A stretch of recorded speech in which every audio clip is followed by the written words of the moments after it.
여러분, 날씨가 참 덥습니다. 밖에 나와서 마당만 쓸어도 땀이 비오듯 합니다. 아침에 일어나서 마당을 쓸고 정리를 하면서 땀이 비오듯 하는데 문득 그런 생각이 들었습니다. 야, 주일인데 주일날 하나님만 예배하면 얼마나 좋을까. 마당도 쓸지 않고 옛날 시부리 백성들처럼 밥도 하지 않고 토요일날 저녁에 부어놓은 빵을 아침에 주일 아침에 일어나서 빵을 그냥 나눠 먹고 연기도 안 피우고 하나님만 찬양할 수 있으면, 예배할 수 있으면 얼마나 좋을까.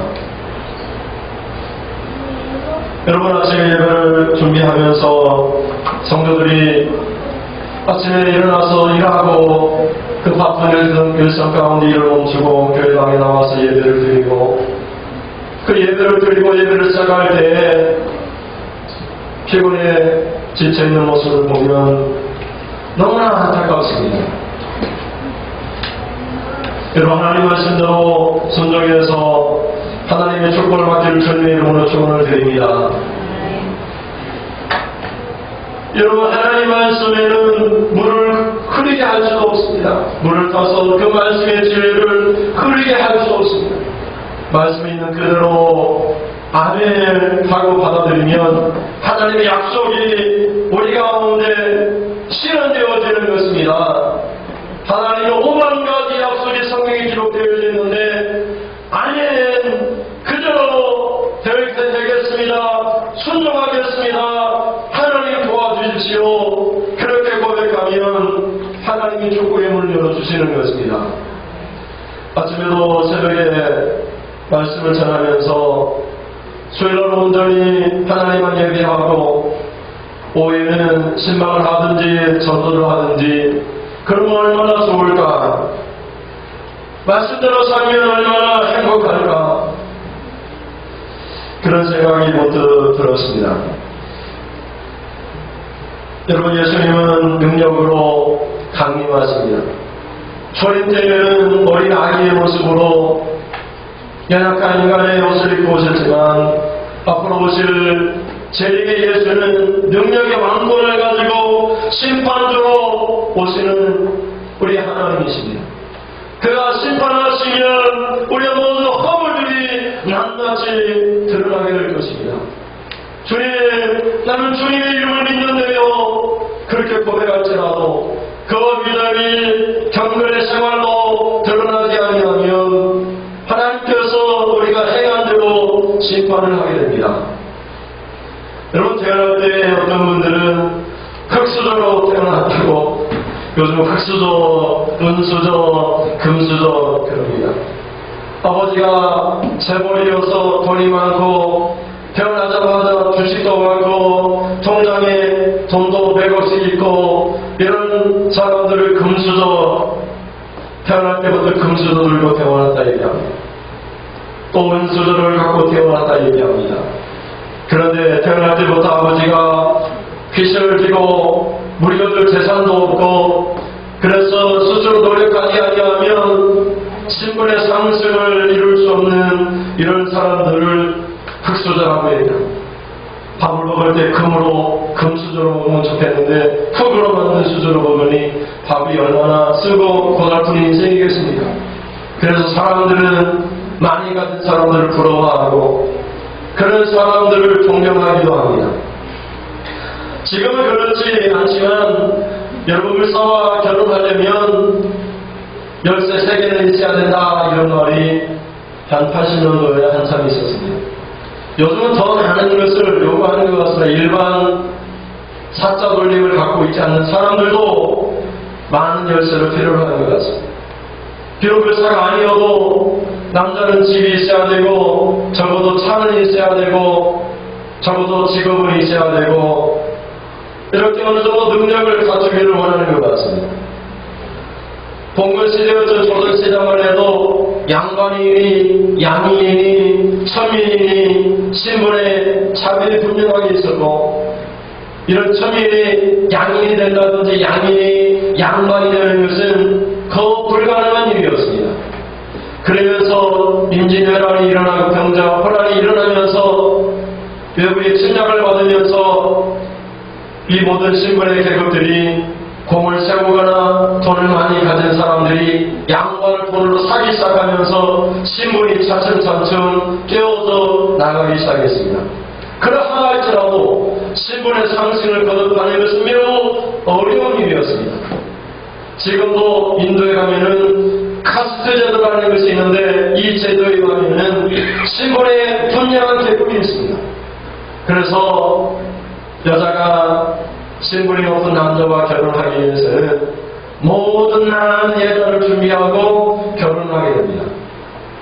그리고 남편이 죽으면 이 인도의 법에 의하면 남편이 죽은 그 무덤에 살아있는 여인을 함께 매장하는 그런 습관까지 있었는데 이게 법으로 없애져 버렸지만 지금도 일부 지역에서는 시행되고 있다고 합니다. 또 지금은 신분의 차이가 없음에도 불구하고 같은 천민끼리도 결혼할 때 여인에게 많은 예단을 요구해서 그 예단을 준비하지 않고 온 여인에게는 매일같이 고각하고 학대하고 온갖 수모를 다 당하게 한다는 것입니다. 우리는 법적으로 신분의 차이가 없습니다. 언젠가 교육부에 있는 기획 무슨 저에 있는 사람이 신분제를 인정이 안 된다. 백성들은, 국민들은 개와 돼지와 같아서 적당히 먹을 것만 주면 된다. 이래서 여론의 비난을 받고 그 공무원의 직책에서 물러나는 사람이 있습니다. 여러분 지금도 의사들은 의사들끼리 결혼하고 변호사는 변호사들끼리 결혼한다고 합니다. 옛날로 따지면 양반은 양반끼리 결혼하고 천민은 천민끼리 결혼하는 그런 격인 것입니다. 참으로 안타깝고 서글픈 우리 현실입니다. 못 가진 사람은 못 가진 사람끼리 결혼하고 가진 사람은 가진 사람끼리 결혼해서 자기들끼리 신분을 누리는 그런 서글픈 세상인 것입니다. 사랑이라고 하는 이름으로 서로 결혼하는 것이 아니라 자신의 신분끼리 같이 많이 가진 사람끼리 같이 결혼하고 적게 가진 사람은 적게 가진 사람끼리 결혼하는 그럼에도 불구하고 많은 예단을 요구하고 그래서 이 사회가 혼란스러운 그런 형편에 놓여 있고 또 그것을 당연시 여기는 그런 시대에 살고 있다는 것입니다.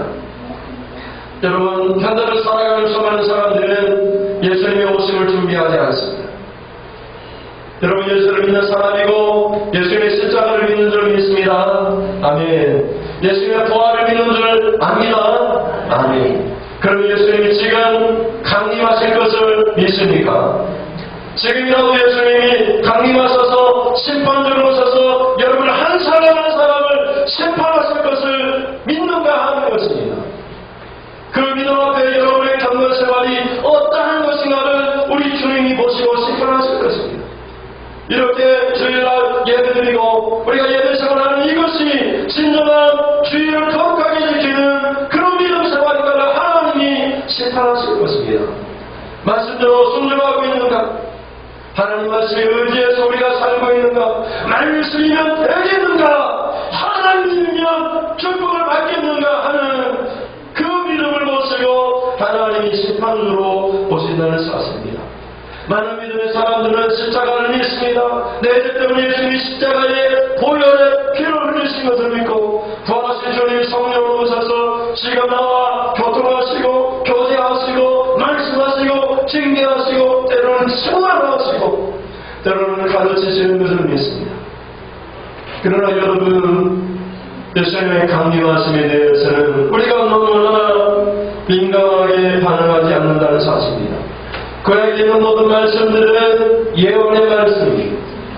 제사를 지내는 것도 예수님의 십자가를 예표하는 것이고 그에게 있는 모든 이야기들은 예수님에 대한 이야기입니다. 복음서를 읽으면 예수님에 대한 이야기가 나오듯이 구약성경을 읽으면 예수님에 대한 이야기가 나옵니다. 예수님 말씀하시기를 이 성경은 영생으로 누설너희가 알고 상고하거니와 이 성경은 나에 대한 이야기라고 말씀하셨습니다. 그런데 구약 구약에 있는 모든 성경들이 예언이라면 예표라면 그것이 성취된 것은 예수님이 이 땅에 오신 메시아의 구세주의 이 땅에 오신 사건입니다. 그러나 완성은 아닙니다. 성취는 되었지만 완성은 아닙니다. 끝은 아닙니다. 애월의 끝은 심판으로 끝나는 것입니다. 그래서 예수님이 강림하실 텐데 그 강림하심을 통해서 이 성경에 있는 모든 애월의 말씀들이 완성되어 된다는 것입니다. 그래서 예수님의 강림하심을 준비를 해야 된다. 예수님의 강림하실 때 심판주의 능력 앞에서 우리가 심판을 받을 때 상급을 받고 아버지의 천국잔치에 참여해야 된다 하는 것이 베드로 사도가 교회에 보내는 편지의 내용인 것입니다. 첫째는 예수님의 강림하시는데 이 강림하심은 예수님이 왕권의 능력을 가지고 심판주의 능력을 가지고 강림하실 텐데 이것은 꾸며낸 이야기가 아니라는 사실입니다. 16절 말씀을 같이 읽어보시면 16절입니다. 우리 주 예수 그리스도의 능력과 강림하심을 너희에게 알게 하는 것이 교묘히 만든 이야기를 따르는 것이 아니요 우리는 그의 크신 이업을 친히 본자라. 아멘. 베드로 사도는 교회에게 우리 주님이 예수 그리스도께서 능력과 심판주의 능력과 또 그런 모습으로 강림하실 것을 알게 했습니다. 그런데 이 강림하심에 대한 이야기는 교회의 머리를 써서 꾸며낸 만들어낸 이야기가 아니라고 말씀하고 있다는 사실입니다. 초대교회에서는 종말이 임박했다고 믿었습니다. 그래서 임박할 종말론을 믿었습니다. 지금이라도 예수님이 오실 것을 믿었습니다. 지금은 당장이라도 예수님 오실 것을 믿고 그들이 그 예수님의 오심을 준비하며 살았습니다. 예수님의 오심이 지체되니까 예수님의 오심을 까맣게 잃어버리기 시작했습니다. 예수님이 오시지 아니할 것이라고 생각하는 그런 사람들이 생겨나기 시작했습니다. 어떤 사람들은 죽으면 그만이지, 죽으면 뭘 할 것인가, 죽으면 천국에 가든지 지옥에 가든지 그것은 가만히 아는 것이지 대수롭지 않게 생각하기 시작했습니다.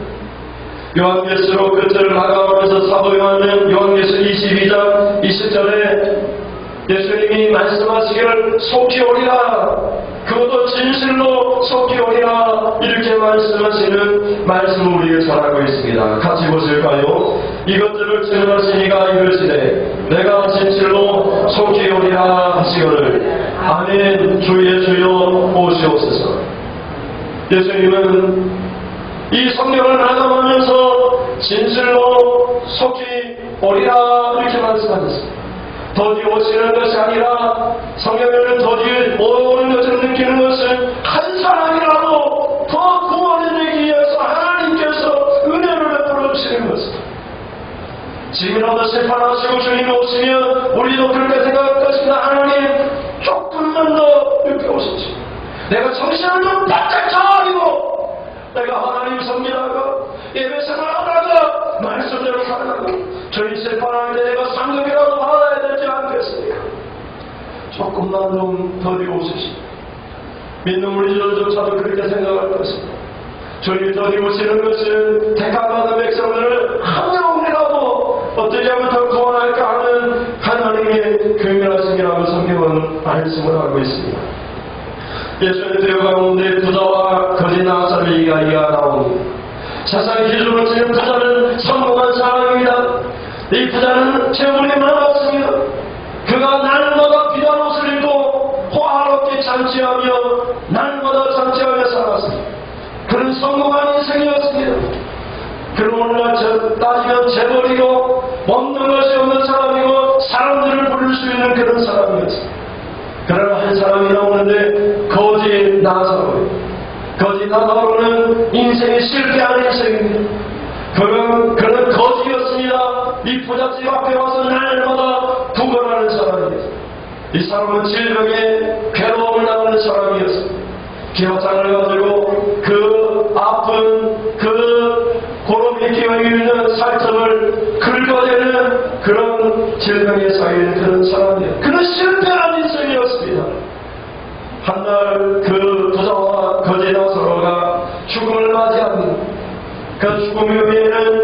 하나님의 기준에 가면 완전히 다른 그런 운명을 맞이하게 됩니다. 부자는 어디 갔습니까? 지옥 불구덩이에서 고통을 당합니다. 거짓 나사로는 천국에서 믿음의 조상 아브라함 품에서 안식을 누립니다. 부자는 너무 고통스러워서 아버지 아브라함에게 말을 합니다. 아버지 아브라함이여, 우리의 믿음의 조상, 우리의 조상 아버지 아브라함이여, 내가 이 불구덩이에서 고통을 당하나이다. 내가 너무나 고통을 당하니 나사로를 나에게 보내서 그 손끝에다 물을 조금 찍어서 내 혀를 적시면 내가 시원하게 된다. 아버지 아브라함이 말을 합니다. 이야, 천국과 지옥 사이에는 큰 구렁텅이가 있어서 이곳으로 저곳으로 옮겨갈 수 없는 것이다. 그렇게 할 수가 없는 것이다. 아버지 아브라함이 그렇다면 내가 한 가지 부탁이 있습니다. 나의 형제 5명이 있는데 이들도 다 나와 같이 예수님을 알지 못하고 세상에서 화로이 성공한 인생을 살고 있습니다. 그들이 불쌍합니다. 내가 있는 이 불구덩이에 오면은 너무나 불쌍하니까 나사로를 살려보내서 나사로 하여금 복음을 지금케 하셔서 하나님을 깨닫고 예수를 믿어 이 불구덩이에 들어오지 않기를 내가 간절히 원하나이다. 아버지 아브라함이 말합니다. 이야, 그들에게는 성경이 있다. 율법과 선지자가 있는데 율법과 선지자의 성경을 듣지 아니하면 죽은 자가 다시 살아나서 그들에게 복음을 전한다 할지라도 믿지 아니할 것이다. 그들이 성경을 받아들이고 성경을 믿으면 족하고 그리와 죽은 자가 살아난다 할지라도 성경을 믿지 않는 사람은 믿지 않는 것이다. 여러분, 성경을 믿으시기를 바랍니다. 말씀을 그대로 실천하기를 소망하시기를 바랍니다. 말씀이 아닌 것은 멈추고 말씀이 하라고 하면 할 수 있기를 바랍니다. 그렇게 못하면 내 마음을 애통하는 그런 심령을 갖기를 원합니다. 여러분 성경을 보십시오. 누가복음 16장 31절을 보면 아버지 아브라함이 이 부자에게 말을 합니다. 같이 보실까? 이르되 모세와 선지자들에게 듣지 아니하면 비록 죽은 자 가운데에서 살아나는 자가 있을지라도 거짓말 같지 아니하리라 하였다 하시니라. 아멘. 모세는 율법을 기록한 사람이 아닙니다. 율법서를 의미합니다. 선지자들은 선지자들이 기록한 선지서들을 한마디로 성경을 말하는 것입니다. 성경을 듣지 아니하면 죽은 자가 다시 살아나서 사람들에게 복음을 전한다 할지라도 듣지 않는다는 것입니다. 그럼 여러분 성경을 듣기를 바랍니다. 성경 말씀을 여러분이 들을 때 그 말씀으로 순종하기로 결단하기를 바랍니다. 물을 타지 말고 말씀을 흐리게 만들지 말고 진리로 그대로 여러분이 안에 받아들이고 순종할 수 있기를 바랍니다. 완전히 순종할 수 없다 할지라도 순종하기를 간절히 갈망하기를 바랍니다. 그는 하나님께서 듣고 열어주시는 것입니다. 근데 여러분, 옛날이나 지금이나 베드로시대나 언제나 하나님 말씀에 불을 타는 진리를 흐르게 하는 사람이 있었는데 그들을 거짓 선지자, 거짓 선생들이라고 말합니다. 2장 1절 말씀을 보시면 그러나 백성 가운데 또한 거짓 선지자들이 일어났었나니 같이 보실까? 이와 같이 너희 중에도 거짓 선생들이 있으리라. 그들은 멸망하기를 이단을 가나안히 끌어들여 자기들을 사신 주를 부인하고 임박한 멸망을 스스로 취하는 자들이라. 아멘.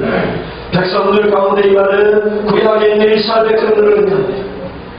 하나님께서 인간을 만드는 이유로 그때부터 여러분 거짓 선지자들이 나타났습니다. 아담과 하와가 있을 때부터 뱀이 아담과 하와를 거짓말을 유혹을 가인과 아벨도 아담의 첫 아들 가인과 아벨도 하나님 앞에 예들을 들을 때에도 그들이 하나님 말씀을 그들이 경계하면서 말씀을 흐리게 만드는 모습. 그리고 베드로사는 2장 1절에 말을 하는 겁니다. 백성 가운데 옛날 이스라엘 백성들 가운데도 또한 거짓 선지자들이 일어났었나니 이와 똑같이 지금도 너희 중에도 거짓 선생들이 일이 있으리라 이렇게 말씀하고 있는 것입니다. 성경을 성경대로 해석하고 성경 있는 그대로 받아들이는 것이 아니라 성경을 흐리게 만들고 성경을 그대로 받아들이지 않는 사람들이 언제나 있었는데 그들은 어떤 사람이라고 말을 하는 것입니까? 그들은 멸망하게 한 이들을 가만히 끌어들여 자기를 사신 주 예수를 부인하고 임박한 멸망을 스스로 취하는 자들이라고 말을 하고 있는 것입니다. 너들 사도는 경고에 올려내야 된다. 그것도 힘써 행해야 된다. 이렇게 말을 하는데 그렇지 않는다는 것입니다. 제가 교회를 다닐 때 저희 아버지가 교회 미쳤다 이런 미쳤다. 교회 다니면 미쳐야지 되는 거 아닙니까? 어떤 사람들이 적당히 믿어야지 미치면 안 된다고 미치면 안 되고 적당히 믿어야지 주일날만 교회 가면 되지 뭐 밤에도 가고 수요일날도 가고 새벽에도 가고 교회를 미쳤다 그러면 근데 성경 말씀도 자녀는 날마다 하나님 말씀을 묵상하고 기도 생활을 항상 교회에 있어야 하고 성령을 무시로 성령한테 기도해야 되고 우리가 그렇게 못하니까 교회에서 예배 시간을 만들어서 기도 시간을 만들어서 도와주는 사실은 여러분 주일날 낮에만 예배 전생하는 겁니다.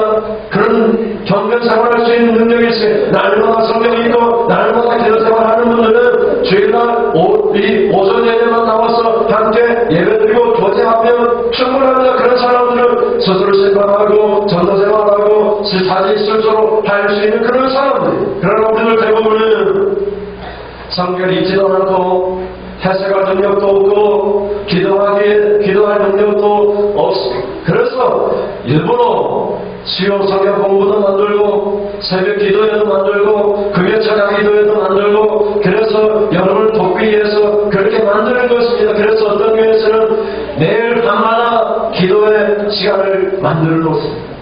새벽에 나오지 못하는 분들 매일 저녁에 나와서 기도하도록 하고 어떤 교회에서는 수요 예배도 저녁에 드리지 않고 낮에 예배를 드리는 그런 교회들도 있습니다. 여러분 스스로 그런 능력을 갖추면 되는데 그렇지 않기 때문에 돕기 위해서 그렇게 하는 것입니다. 그런데 여러분 거짓 사장들은 꾸며낸 이야기를 만들어냈고 그 꾸며낸 이야기는 2장 3절에 보면 여러분 성경을 같이 보실까요? 2장 3절에 그들이 탐심으로써 지어낸 말을 가지고 너희로 이적을 삼으니 그들의 심판에 적부터 질지 아니하며 그들의 멸망은 잠들지 아니하느니라. 아멘.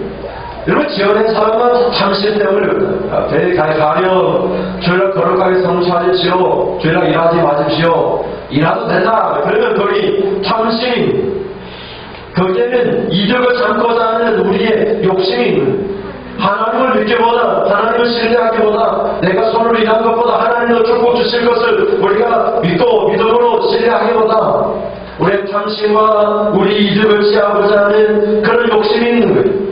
그래서 그들의 멸망은 잠들지 아니하는 것처럼 지체하지 아니할 것이라고 그렇게 말씀을 하고 있는 것입니다. 둘째는 예수님의 능력과 강림하시는 그것을 베드로 사건을 통해서 베드로 사도가 친히 본 것이라고 말씀을 하고 있습니다. 16절을 다시 읽어보시겠습니다. 우리의 주 예수 그리스도의 능력과 강림하심을 너희에게 알게 하는 것이 교문이 만든 이야기를 따르는 것이 아니오. 뭐라고 얘기합니까? 우리는 그의 크신 이 영을 친히 본다라. 아멘. 여러분 성탄절에 아기 예수님 오실 때는 말구 위에 강보예사에서 누워있는 것을 목자들이 와서 보고 동방 박사들이 와서 꿇어엎드려 경배하고 보배함을 열어서 아기 예수께 드렸습니다. 그런데 베드로 사도가 베드로산에서 온 것을 예수님이 갑자기 변형되면서 얼굴이 햇빛처럼 났고 그 옷이 빛처럼 휘어져 버렸습니다. 그래서 예수님이 장차 강림하실 때 심판으로 능력의 심판으로 오실 때 예수님의 모습을 미리 보여준 사건이었습니다. 우리가 본 것을 본 것 예수님의 능력과 강림하심을 너희에게 알게 했는데 이것은 꾸며낸 이야기가 아니고 거짓 선생들이 말하는 꾸며낸 이야기가 아니라 예수님의 강림하심은 우리가 친히 본 것을 너희에게 알게 한 것인데 예수님 오실 때에는 영을 가지고 올 것이다. 아기 예수님으로 오시는 것이 아니라 그 크신 영으로 심판으로 오실 것이다. 심판을 준비하라는 것입니다. 주님의 오심을 강림하심을 준비해서 그러나 심판받을 때 상을 받고 아버지 천국 잔치에 참여하라는 것입니다. 지난주에 우리 교회 나왔던 이정환 성도님이 세상을 떠나셨습니다. 참 안타깝습니다. 치매 증상이 있어서 교회를 출입하는 것을 잊어버리고 병원에 계시다가 그렇게 세상을 떠났습니다. 목회자 입장에서는 굉장히 안타깝습니다. 여러분, 지금 여러분 죽어도 성벽을 두고 하나님 심판대 앞에서 주님의 칭찬과 자랑이 될 수 있기를 주님의 이름으로 축원을 드립니다. 두 달 전에 경환자실에 응급실에 예배 시간을 맞춰서 신방하면서 신앙 고백을 지키고 의식은 분명히 해서 제가 누구인지도 알고 사모님이 누구인지도 알고 그런 미간에서 제가 기도만 하고 나가게 되니 사모님이 신앙 고백 시키라고 내가 죄인입니다. 나 예수를 믿습니다. 주님 오시면 나는 천국의 눈을 뜨겠습니다. 일부러 신앙을 고백을 시켰습니다. 그 영혼이 천국의 눈을 떴는지 저 불구덩이 들어가는지 우리는 알 수는 없지만 그 누구에게나 닥치는 심판의 날이 우리에게 다가오고 있다는 사실은 너무나도 분명한 사실입니다. 예수님 오실 때에는 16절에 그의 크신 이영을 가지고 오실 것이라고 말씀을 하고 있습니다. 그래서 목사가 되고 장로가 되고 또 권사가 되고 교회 설교를 들으면 어떤 때는 화가 치밀어오를 때가 있을 때가 있습니다. 제 친구가 대전에 큰 교회를 목회를 하고 있는데 몇 년 전인가 휴가를 맞이해서 다른 데는 이제 안 가고 교회를 이렇게 둘러보게 되었던 겁니다. 교회를 돌아다니면서 큰 교회를 돌아다니면서 설교를 듣는데 막 속에서 막 화가 치밀어오는 것입니다. 아니 복음도 없고 예수도 없고 윤리와 도덕만 가르치고 세상의 철학만 가르치고 어떻게 기복적인 어떻게 하면 복을 받을까 이런 것만 가르치니까 복음은 없는 것입니다. 그래서 뭐 화가 난다고 얘기하는 걸 들었습니다. 이런 거짓 선생들은 누구입니까? 이게 가르치는 사람이니까 목사이시고 경직자이시죠. 이런 사람들이 가만히 들어와서 이 자리에 서서는 끌어들여서는 진리를 흐리게 하고 진리를 있는 그대로 전하지 않는 것입니다. 어떤 분들은 그렇게 말을 합니다. 다른 교회는 이렇게 하던데요, 목사님. 근데 우리는 그렇게 말을 했어야 돼요. 하나님 말씀이 성령이 어느 구절에 이렇게 말씀하시는데요, 목사님 생각이 조금 다른 거 아닙니까? 성경 말씀을 가지고 이야기를 해야 됩니다. 근데 우리는 자꾸만 성경에서 성령이 하시는 것을 듣는 것이 아니라 다른 교인들이 하는 이야기를 듣고 와서 우리도 그렇게 하면 안 되니까 다른 교회는 그렇게 하던데요 우리도 그렇게 하면 안 됩니까? 이렇게 말합니다.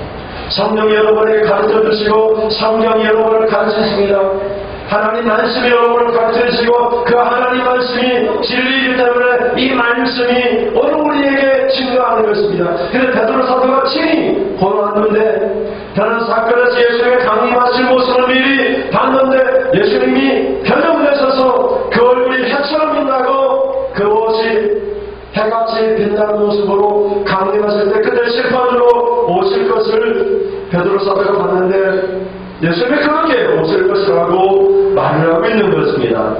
마태복음 17장 2절 말씀을 보시면 같이 읽겠습니다. 그들 앞에서 변형되사 그 얼굴이 해같이 빛나며 옷이 빛과 같이 희어졌다. 장차 예수님이 심판으로 오실 때에는 얼굴이 해처럼 빛나고 그 옷이 빛처럼 희어져 버립니다.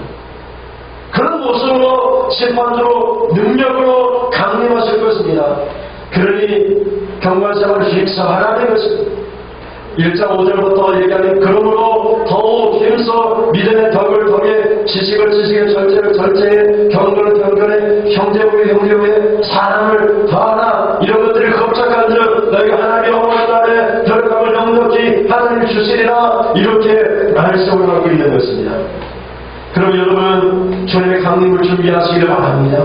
지금부터도 여러분이 상급을 받고 아버지 천국잔치에 참여하는 그런 기쁜 잔치가 그걸 주님 오시는 강림의 날이 될 수 있기를 바라는 것입니다.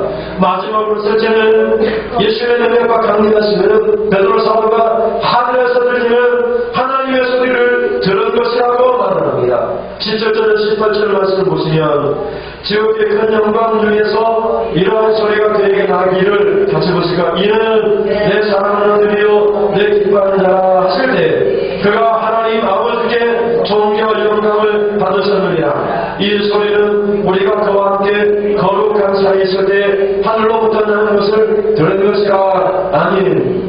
예수님의 강림하심은 베드로가 꾸며낸 이야기를 얘기하는 것이 아니라 예수님이 지금 심판하시러 구원하실 텐데 이 이야기는 꾸며낸 이야기가 아니라 베드로산에서 베드로가 야고보와 요한과 함께 예수님 배명됐을 때 하늘에서 구름 속에서 큰 소리가 났는데 이런 데 사랑하는 아들을 내 기뻐하는 자라 하시는 하나님의 음성을 들었다는 것입니다.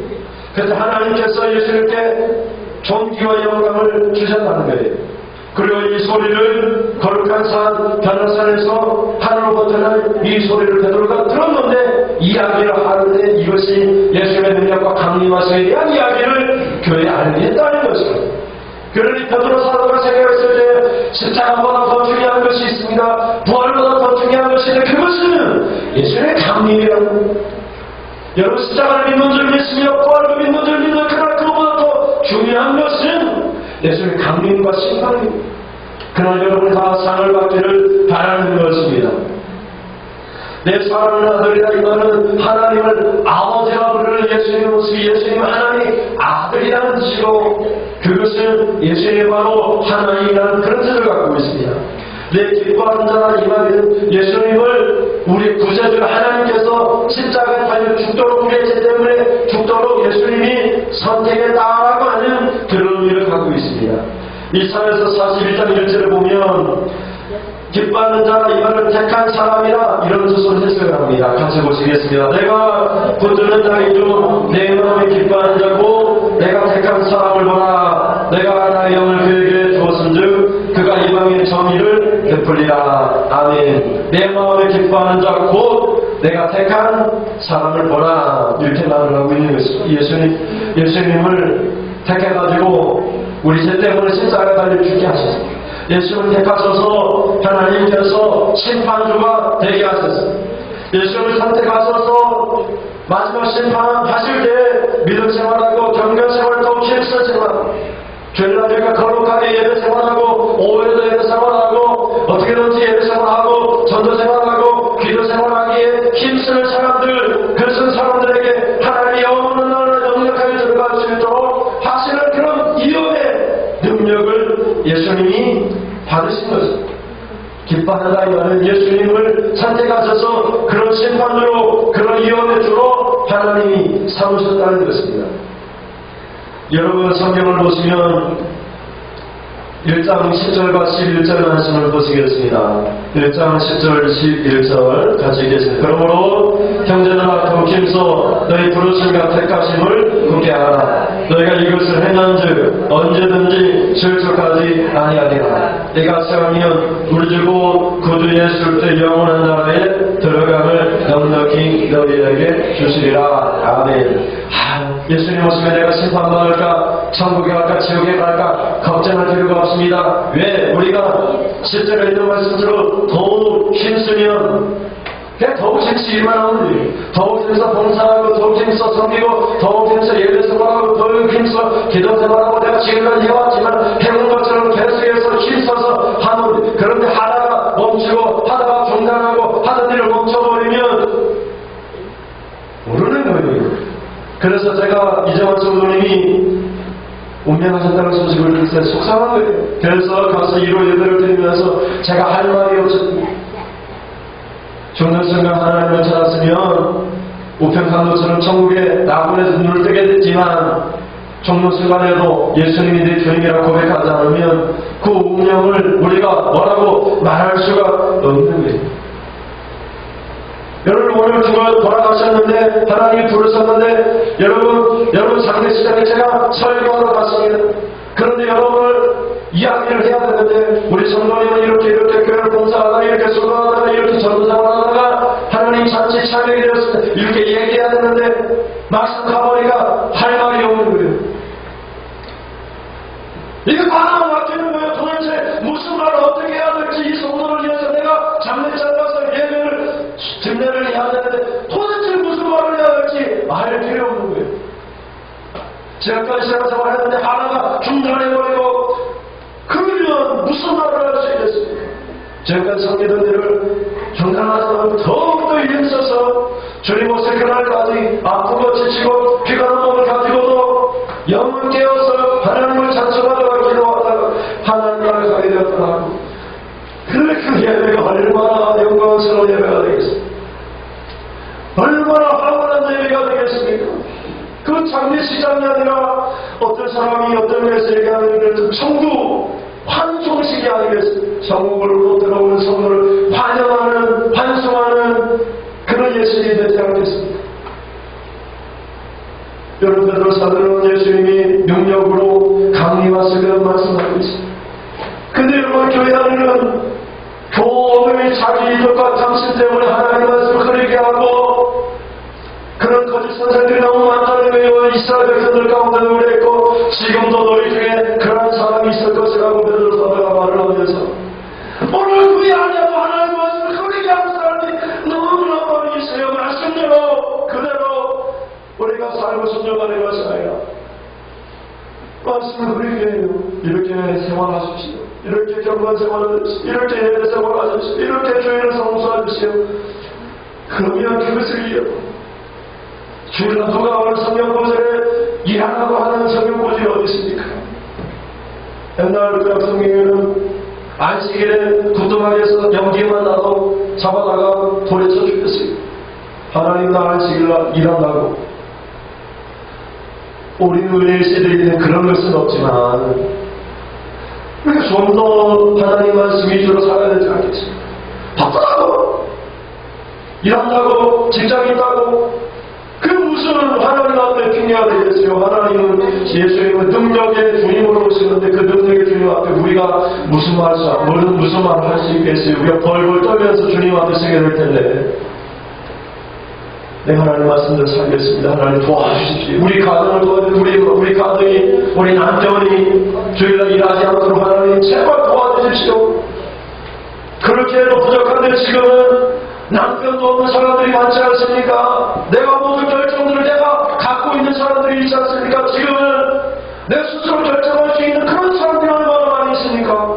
옛날처럼 남편이 폐기를 합니까? 교회 간다고 박해를 하는 그런 사람들이 있어요. 내가 원하면 뭐든지 할 수 있는 그런 시대가 내가 가게문을 닫을 수도 있고 내가 일하지 않을 수도 있고 내가 직장에 안 나갈 수도 있고 그건 내 마음대로 내가 주장할 수 있는 것이 아닙니다. 연합교회 가면은 한의원 하시는 분이 계신데 차장모님이라고 계십니다. 그분의 이제 권사님이 이번에 되셨는데 서울에서 그 권사님이 직장생활 했는데 직장에서 일요일날 일을 하는 게 그래서 직장생활 얻기도 힘들고 직장생활에서 인정도 받고 그랬는데 일요일날 일을 하기 시작하니까 직장을 때려친 거예요. 그리고 구미에 내려와서 장로님을 만나서 결혼해서 이렇게 하나님의 축복을 얼마나 받았는지 연합교회 모든 재정이 반절 이상은 장로님이 다 감당하니까요. 면접들에도 앞에 주차장 땅을 샀는데 2억인가를 주고 샀는데 장로님이 아파트를 줄이면서까지 그 임대하는 그 한의원 건물 빚이 있는데도 불구하고 1억인가 1억 5천을 땅을 사는데 헌금을 하는 거예요. 원래는 이제 구미에 있는 교회 다니는데 정혜를 장로님이 친구니까 야 미시골 교회는 우리가 살려야지 같이 우리 교회 살리자 해서 끌어들여가지고 같이 하면서 여러 교회가 이렇게 이제 부흥을 하게 된 거예요. 한 사람 때문에. 그리고 60주년 행사를 하면서 쭉 이야기를 하시더라고요. 여러분, 예수님이 오시는데, 곧 오시고 강림하시는데, 심판주로 오시는데, 그 앞에 우리가 설 때 두려움 떨면서 서는 것이 아니라, 내가 이렇게 힘써 경건생활하다 교회를 섬기다가 그 좀 당당하게, 담대하게 주님 나에게 약속하신 그 삶을 내게 주시시오.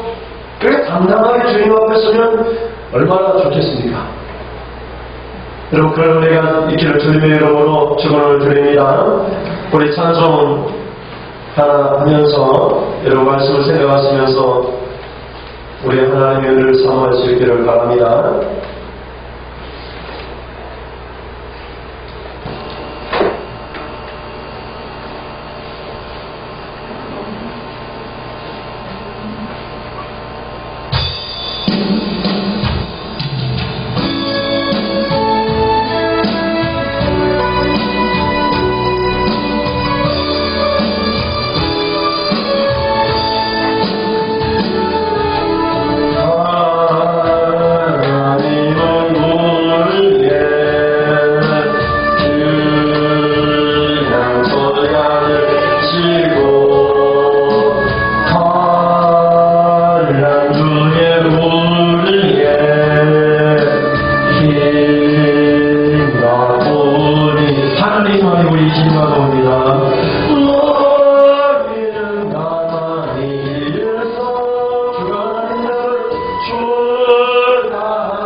주의 오심을 기다립니다.